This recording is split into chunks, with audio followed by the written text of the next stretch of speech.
Hello everyone. Today I'd like to share my DNA and my son Benjamin Cruz DNA. So would you like to see what is differences? Okay, come over here. Let's see. Okay, this is DNA result of mine and my son. So mine is 100% East Asian. My son is 51.3%. And I don't have none of European blood, but my son has 48.7%. So let's see my son's DNA result. I'd like to introduce my son. His name is Benjamin Cruz, and he's going to showing us his result. Are you interested? Let's see. So here's my DNA test results.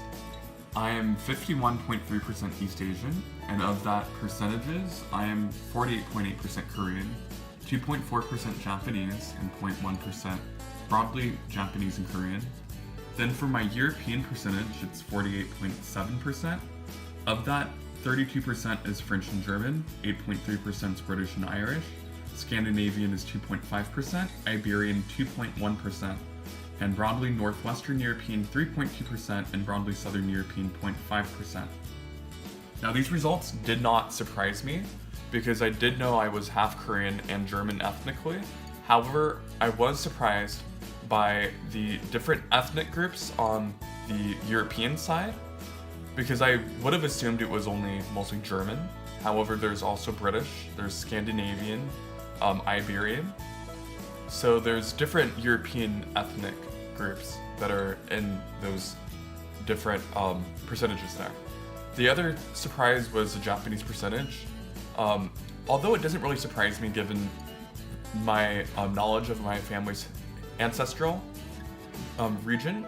It's on the southern coast of South Korea, so that's the region that's closest to Japan. So any mixing with Japanese people could be expected, and vice versa with Koreans and Japanese in Japan. Now for the European percentages, recently I've also learned through our own family history background that our German relatives were from the western part of Germany, so that also doesn't surprise me given those percentages, because a lot of those countries are located near each other. So I think these tests, for me, they just confirm what I already know. I think these tests, you shouldn't trust them 100% because the science is still developing. However, I do think as time goes by, the results should become more accurate, and I do think it's a good way to learn where your ancestors, where they are from geographically. So I think it's a great way to know your own, genealogy or your own family history. But I do think, because I did take this test before and the results did change over time, I don't have complete, I don't think it's 100% reliable, although I do think it's mostly accurate, but it's only going to improve over time. So for those who want to take this test, I think it's still of great value if you want to learn more about your own family history and where genetically, what part of the world they're from. But don't expect it to be 100% accurate. It's going to be more accurate if you can look through your own family tree, know a little bit of your own family history.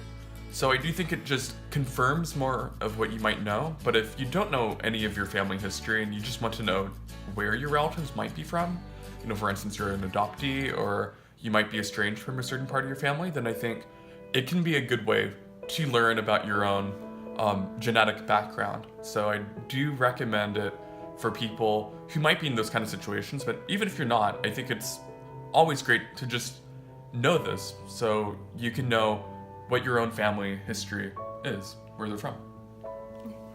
Do you have enough good information? I'm sure you have good information.